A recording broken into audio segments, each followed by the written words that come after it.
Ladies and gentlemen, welcome to Indigenous Insights. My name is Mitch Bolo. On the line, we have Mr. Jim Ruel. Jim, thanks for being here. You're welcome. How are you doing? I'm doing all right. Where are you calling from? Cerritos, California. Very cool. L.A. area. The L.A. area. And you had asked me how Michigan is. How is L.A.? What's the temperature out right now where you're at? It's probably like 63-ish, somewhere around there. Wow.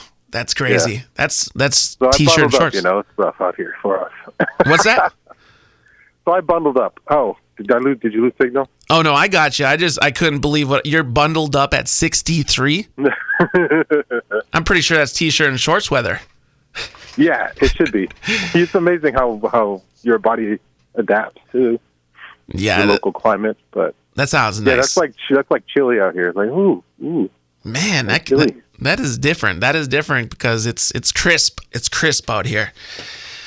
All right. So for 2021, and we talked about this a bit, I've sort of decided that my style of interviewing is going to be that classic Q&A. So I'll throw you a question, you answer, and then I'll move on to the next one. Sound good? Okay, sounds great. Yeah, it's a good way to cover. It's a good way to cover a range of topics, and I think it's kind of fun. So first of all, what tribe are you from? I'm Ojibwe. You're Ojibwe. Tell us a little bit about where you grew up and what kind of kid were you? I grew up in Milwaukee, Wisconsin, and I grew up in a big family. I have 5 sisters and a brother, and I was right in the middle. I think I was pretty nerdy. And what kind of nerd were you? What kind of nerd were you? I liked reading science books starting at like 3rd grade. That was like my main thing to read. I also played sports. I grew up playing soccer.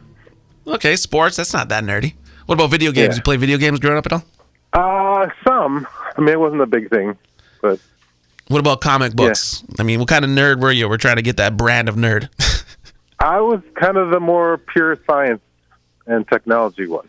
Wow. Well, okay. I also read a lot of science fiction and like fantasy. So that's my best friend in grade school. He and I were. Well, he was obsessed with Lord of the Rings, J.R.R. Tolkien, that stuff. So he kind of introduced me to that. And my older brother, read a lot of that too. So. Hey, well, that's cool stuff. That's not nerd stuff at all.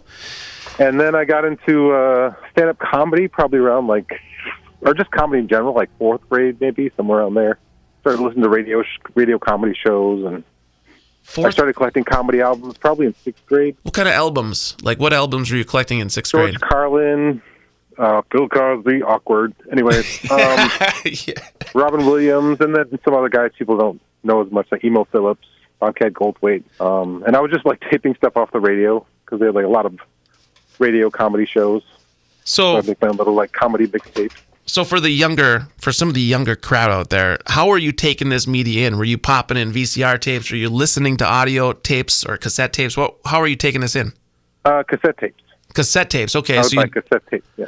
So you'd have your tape player and you'd chill in your room and just listen to your tapes? Yeah, just listen to the tapes. When did you start? I would make like comedy mixtapes. That's cool. I think that's cool. Like Dr. Demento was another one. I don't know if he's still on the air, but it was like a weekly radio show with Weird Al Yankovic, those kind of parody songs.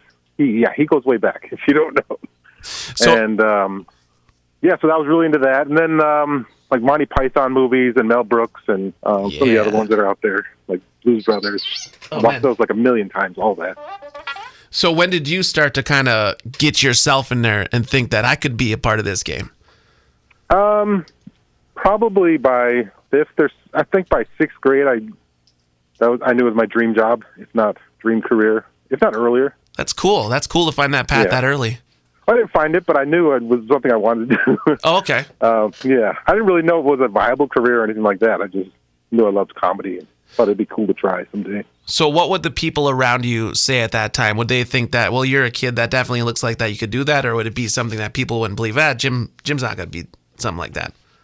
Well, I did it in a talent show in like 7th grade, and people laughed, but I don't think anybody really mentioned anything after that. And then in high school, I did improv.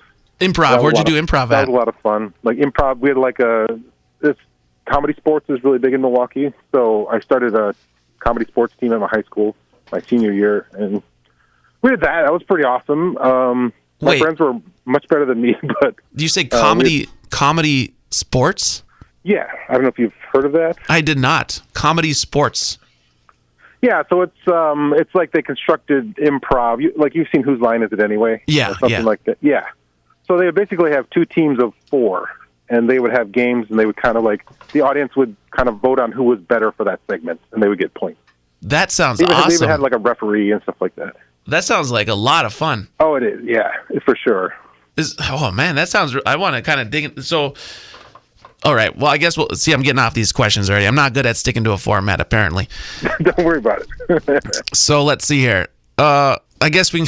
I do want to just go down that path, but we'll go back to these questions and let's catch back up to the future. What were you up to career-wise? Because we'll talk a little bit more about your personal life after this. What were you up to career-wise before the pandemic, and how has your path changed? Where was I during before the pandemic? It was a while ago. It was like 30 years ago. Yeah, it's been a long time.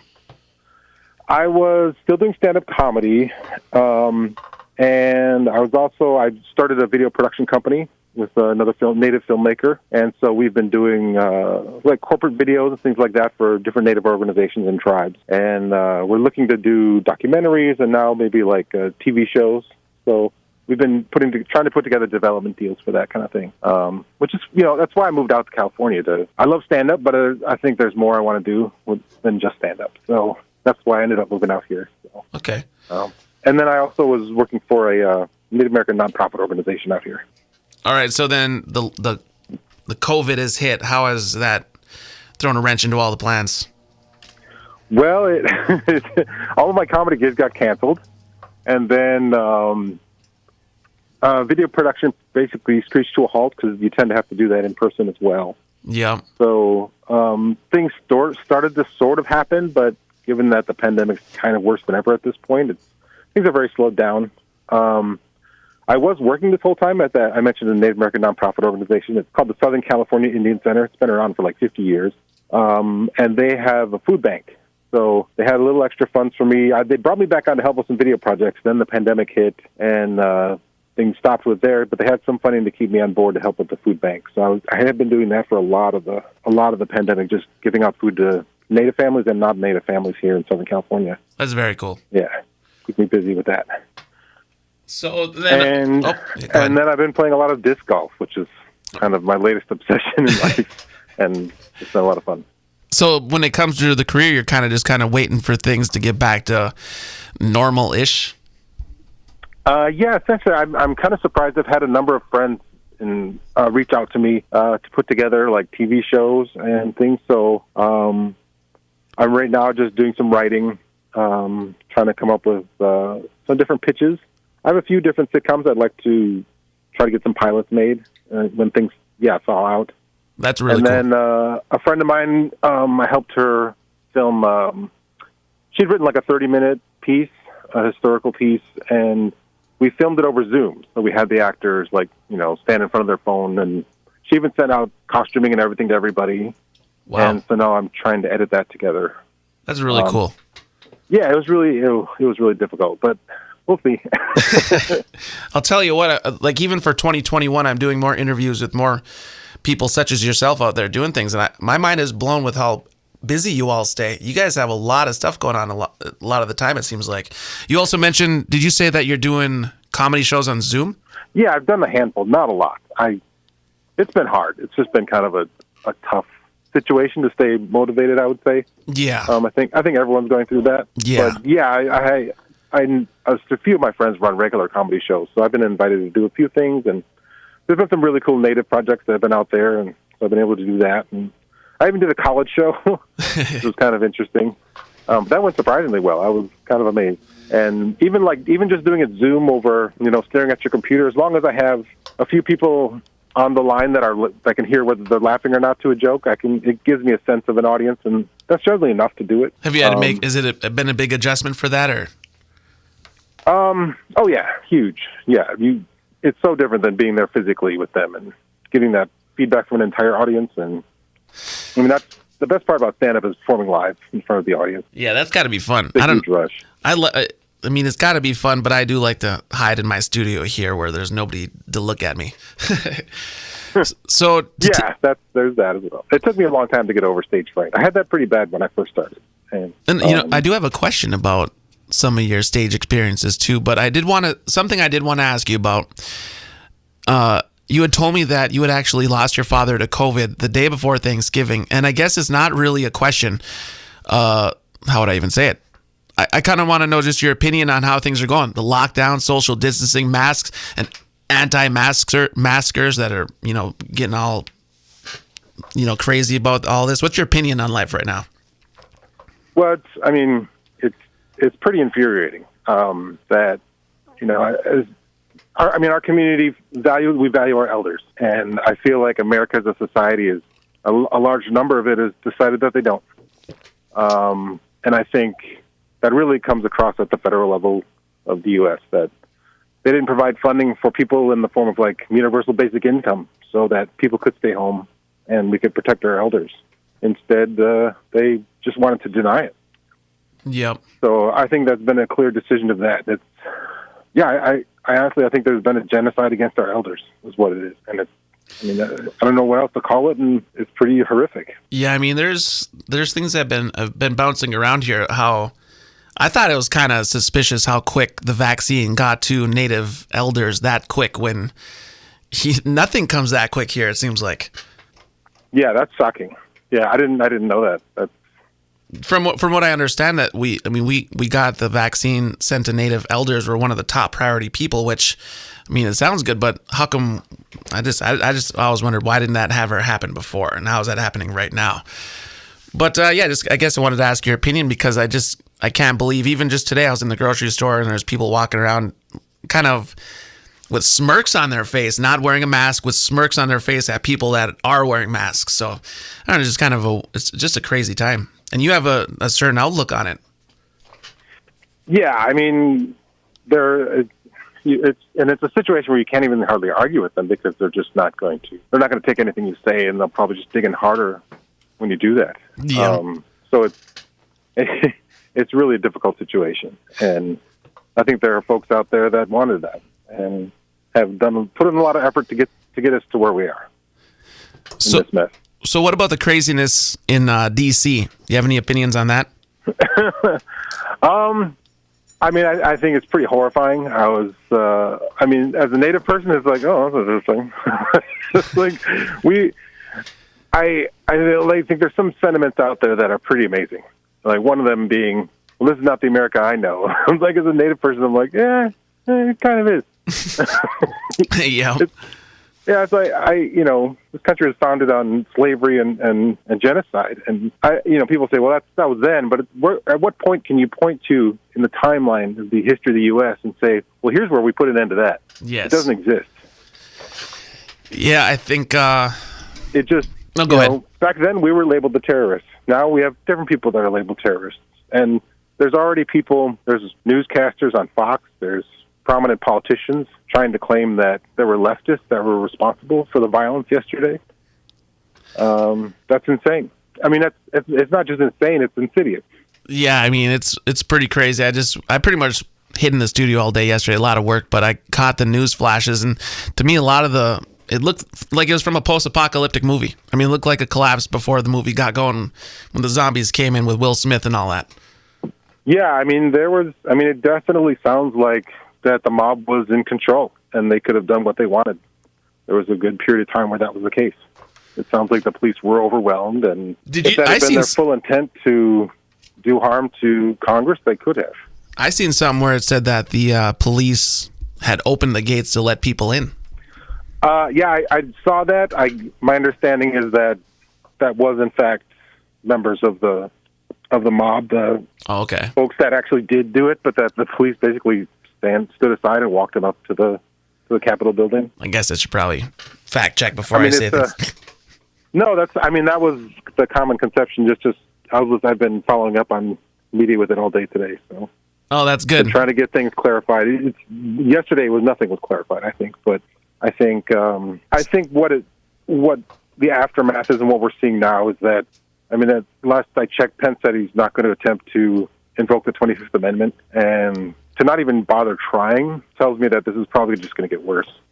Well, I'm glad you're more knowledgeable on this than me, because now I'm kind of learning that question was the extent of my knowledge on the topic, really. What else do you have to say on it? I mean, I actually don't understand a lot of what's going on when it comes to this political stuff. I mean, what is going on? I don't understand what's happening here. Why is this all happening? Trump is trying not to leave the White House? Well, I mean, yeah, he wasn't going to concede the election. Okay, and then these people were storming. He's been attempting to overturn the results of the vote. And these people were storming because why? Why were these people taking over the White House? I don't know. That'd be very interesting to hear some of the communications that were involved in this, and what their goals may have been if they had any. Okay. All right, cool. See, now I think I think at the very basic it was a show of force, but to what extent, I'm not sure. Interesting. See, I'm getting off my questions now. Maybe they didn't want to give, specific instructions to protect themselves, and if it wasn't successful, I'm not sure. Yeah, it's crazy. I guess we'll have to stay tuned. If this keeps going, I'll have to call you back, and you can update us on this, because I don't understand what's happening. I'm probably not the best source. Well, I'm just completely making guesses, and I think anything more than that is really... Well, it's been an interesting story so far. Let's go back. We can go back to the fun questions now. Let's see here.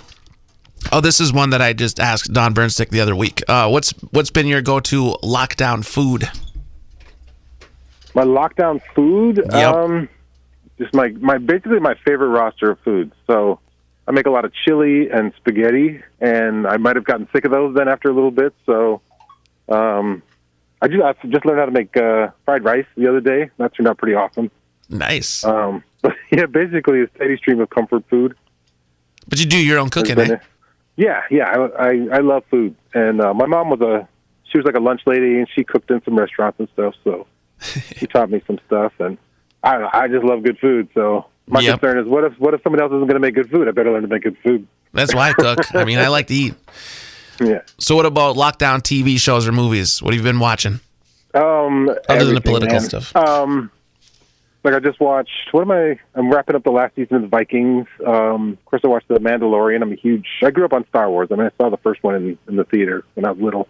Oh, man, nice. That was pretty awesome. And The Mandalorian, it's just been great. It's been so fantastic. Do you like the name Grogu? Not at first, but now it's grown on me. At first, I was like, Grogu? That's not a pleasant-sounding name at all. Yeah. But I'm kind of used to it now. Yeah, I think that's how it works. It grew on me a little bit, too. Yeah. What about... Cute little guy. Oh, you said... You can name whatever you want. He's still going to... It'll become a cute name. Yeah. He snatches up those little baby nematode things, wherever those little eggs were, though.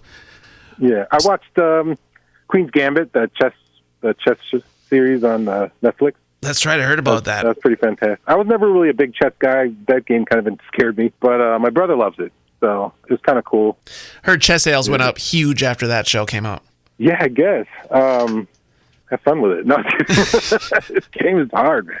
Yeah. I'll just stare at the board. I'm like, I see nothing. I see nothing. Disc golf. That's good enough, right?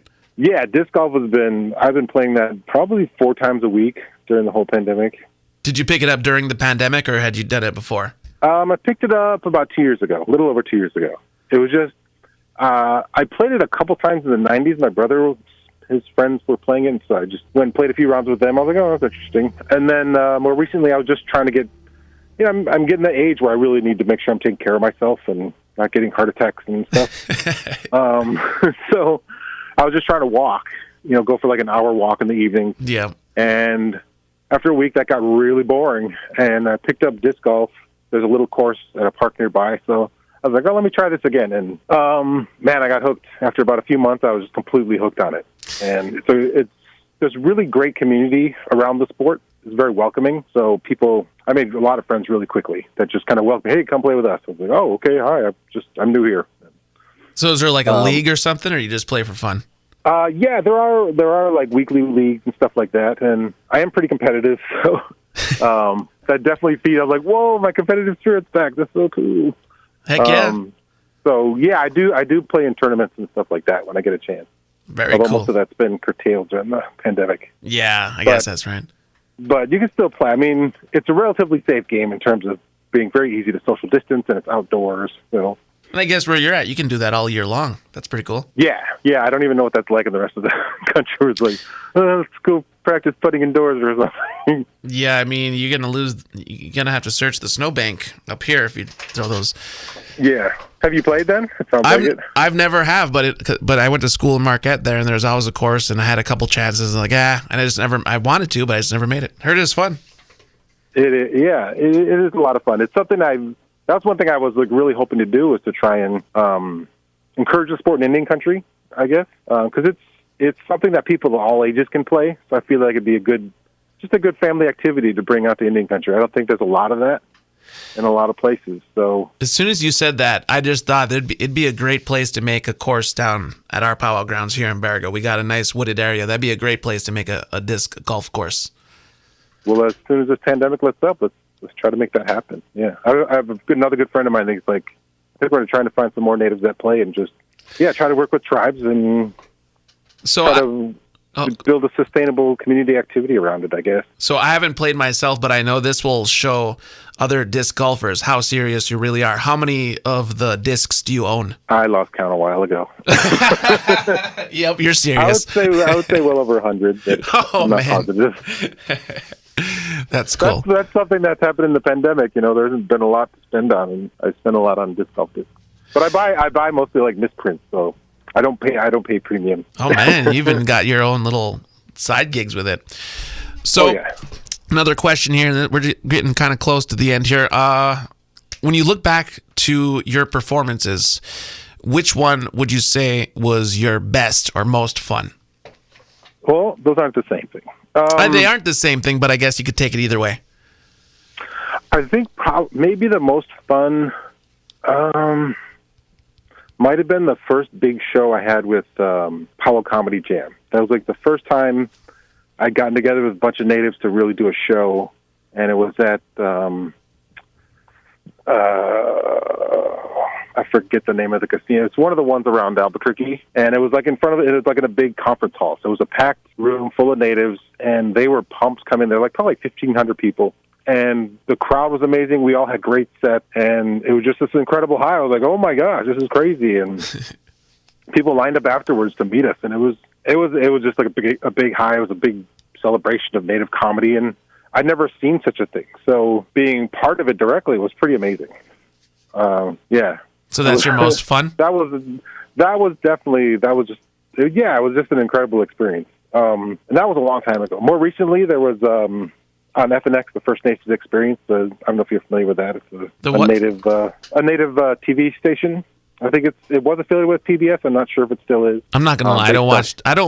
I haven't had TV in a while. I hide in the studio and do work all the time. Right.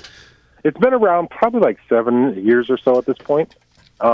But they were kind of a local PBS affiliate. Now I think they're around the country in some major cities and some other areas, some reservations. So tell me what it is again. They show a lot of documentaries and that kind of stuff. Tell me what it is again. They happen to produce a series of native stand-up comedy, a 13-episode series of native stand-up comedy.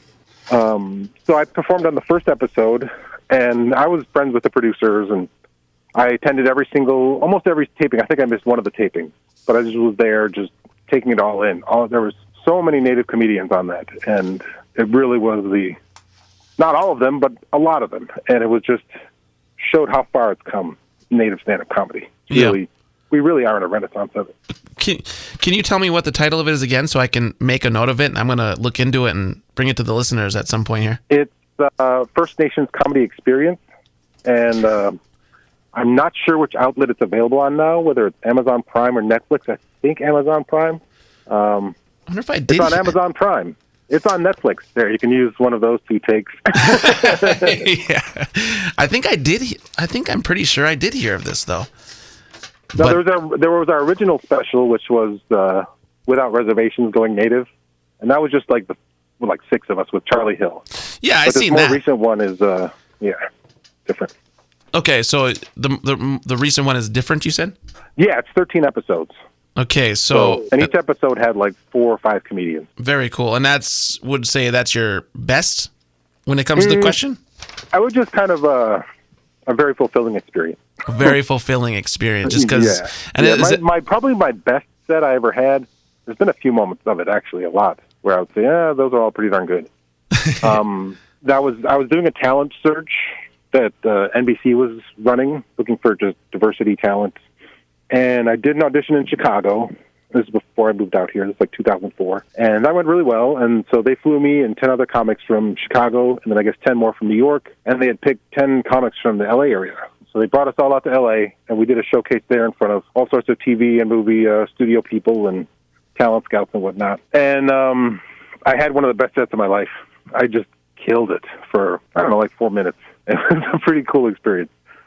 You know, it's like, wow, you're in this precious situation and happen to have one of those really good sets. And what made that moment happen like that, or is it something you don't even know yourself? I was just kind of in the zone, I guess, and my jokes that I'd written up were fit the audience, and probably they had never heard a native comedian before, which helps. So I think there was part of it was like, oh my god, a native comedian, holy crap, he's funny, and it just kind of like I was able to keep them off kilter the whole set with that. And that brings me to another question then. So, do you like to be known as a native comedian, or do you want to be just known as a comedian? Doesn't really matter to me. Doesn't matter to you. I mean, because as a native person, I would assume, like, of course, I want to be known that I am native when I'm doing stand-up, because I think it's important, no matter what profession you're in as a native, to put it out there so you can be someone out there that other younger native people go, oh, yeah, we do that. Absolutely. And that's something I could do. Yep. And I think that where I'm at in my age, being kind of middle-aged, a little after that maybe, I need to be really mindful of that and kind of mentoring and trying to look out for the next generation. Yeah, that's pretty much what I was kind of looking for there. I like that because that's another thing I'm noticing with, well, I don't like to say all you people, but like, you know, the people in the public eye a little bit more. All of you sort of carry that. Like we need to be that role model. We need to be the example. We need to make sure everybody knows that they can do it too. Yeah. So how do you, this is going off questions again, but oh well. How does your process go for writing a joke? How does that work out for you? I think for me, it's just kind of living life. And then when I do that, I tend to just always, my brain is kind of always writing jokes for me. Yeah. And I just have to have a pen ready. And then it kind of I get ideas and things like that. And so I'll put them on a Google Doc. A Google Doc. Write stuff in my phone. Yeah. And then I'll go find a quiet place and write for about 30 minutes. And usually about 15 minutes in, my brain kicks in and I can add some more funny stuff to it. Okay, so when you look at if someone was to see your notes and stuff, is it sort of like a word-to-word thing? Like you're reading a script almost, or is it bullet points? Or like how does that work? I mean, I'm kind of interested. Yeah, I try to write it out word for word. That's what I try and do. And then I get up on stage and then I'll perform it. And then you listen to the recording of it and you realize, oh, I didn't do it that way. And what you'll find is that literally every single word is important and how you say them is important in terms of how the audience reacts. So if you do a bit and it gets huge laughs and you have a recording of it, just try to mimic that the next time you perform and you'll probably get good results in the next audience. So there's a lot of learning in the listening back. Yeah, there's a surprising amount of precision that can be involved. Now, you don't have to, and I tend to not like performing like that. I kind of enjoy being in the moment, and but something that really helps is stepping out of a routine and being there with people. That's an interesting process. Just kind of like saying stuff by rote. I think the audience can tell when you're doing that, and they tune out as well. Yeah, I think so. See, all this delivery stuff, I got to learn because I don't really have it either. That's why I write these questions and try to stick to them. I'm just kind of a normal dude in the studio here. So, like some of the best comedians were scripted, and you wouldn't know it because they were so good at just delivering their stuff in a conversational format. I got another question. Who are some of your favorite comedians today? Today, probably Bill Burr is one of my favorites. Chris Rock is Dave Chappelle. I don't even. Let's see. What about? So many. Yeah, so many I like really good ones out there. It's not even funny. Sebastian Maniscalco. I watched one from him not too long ago. From whom? Sebastian Maniscalco. I don't know him. No, check him out. He's pretty funny. I think he has like a New York accent. I think is what it is. Okay. But yeah, it's cool. I don't know a lot of all the East Coast guys. But do you watch? Yeah. I mean, do you watch a lot of comedy or no? Not more recently. No, I do love stand-up, and I love watching it when I'm in a club and, I'm watching the other guys perform. But there was a point when I would do these auditions, and it would be like 200 performers. And you'd sit there, all day long watching all the other performers, and I kind of got sick of it for a while. Yeah. But the other problem is when you watch other stand-ups, their bits get in your head, and then when you try writing, it comes out. And I think Louis Black or there's another famous comedian that said he won't watch comedy because he's definitely afraid of doing that. But I don't know that really deters me from watching, but Yeah, I mean, I guess it makes sense. But I've seen a lot of stand-up my whole life. So, yeah. And who would you, well, I guess you talked about who you watched when you were younger, but who would you say is closest to your style from who you've watched over the years? Who would you compare yourself to a little bit? I have no idea. No? Tough one there? No, not really. Yeah, I don't know how you would do that. Yeah, me neither, I guess. I mean, I started out probably mostly one-liners, so that style of comedy, but... So one-liners. Do you remember any of your classic one-liners? Let's see, I'm native. This is how I'll start out from a non-native audience. So, hello, my name is Jim Ruel. I'm Native American. I hope you enjoy my act and the land. Yeah, that's good. Yeah, this is why I stick to the scripted questions too, by the way, because if I ask questions randomly, I accidentally put people on the spot too much. No, that's fine. No, I just had my throat's a little dry, so I was like, Yeah.